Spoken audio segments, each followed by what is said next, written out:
Bonjour à tous. Aujourd'hui, on va faire une promenade avec Jésus.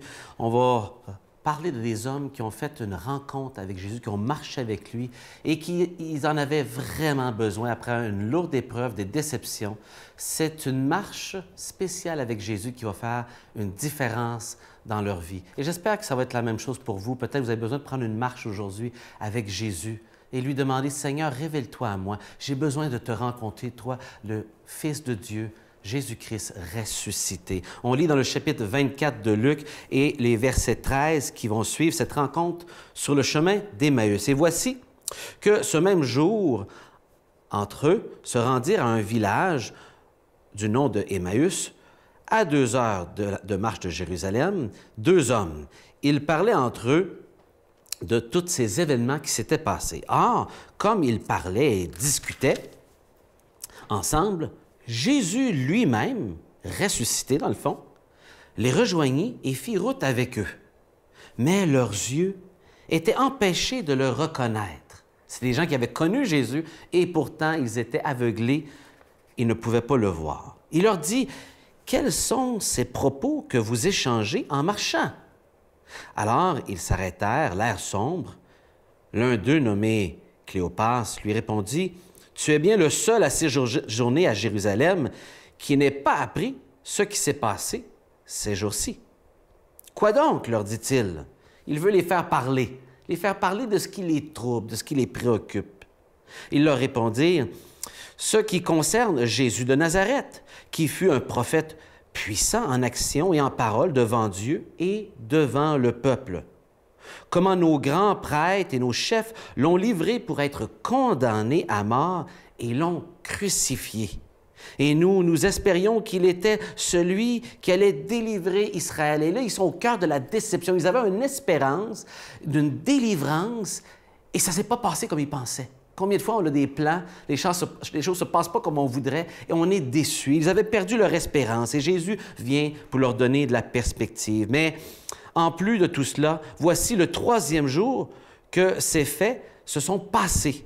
Toutefois, quelques femmes qui sont des nôtres nous ont bouleversés.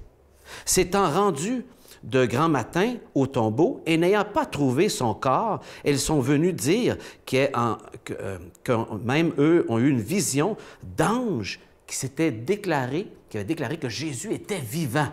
Oh là là! Quelques-uns de nos compagnons sont allés au tombeau et ce qu'ils ont trouvé était conforme à ce que les femmes avaient dit. Parce que parfois, à l'époque, les femmes n'étaient pas considérées comme des sources crédibles. Et donc, ils ont vérifié, mais finalement, ce que les femmes avaient dit était tout à fait vrai. Mais lui, ces gens-là n'ont pas vu et ils n'ont pas cru. Il lui dit, c'est lui qui leur dit, « Esprit sans intelligence, cœur lent à croire tout ce que déclarent les prophètes. Ne fallait-il pas que le Christ souffrit cela et qu'il entre dans sa gloire? » Et commença par Moïse et par tous les prophètes, il leur expliqua dans toutes les Écritures ce qui le concerne. Ils approchèrent du village où il se rendait et lui fit mine d'aller plus loin. Ils le pressèrent en disant, « Reste avec nous, car le soir vient et la journée déjà est avancée. » Et il entra pour rester avec eux. Or, quand il se mit à table avec eux, il prit le pain, prononça la bénédiction et rompit et leur donna. Alors, leurs yeux furent ouverts et ils le reconnurent.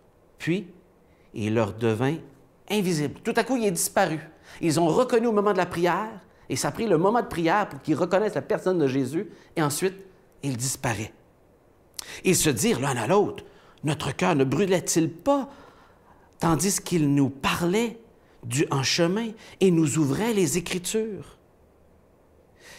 À l'instant même, ils partirent, ils retournèrent à Jérusalem et ils trouvèrent réunis les 11 et leurs compagnons et leur dirent, « C'est bien vrai, le Seigneur est ressuscité, il est apparu à Simon. » Et eux racontèrent ce qui s'est passé sur la route et comment il l'avait reconnu à la fraction du pain.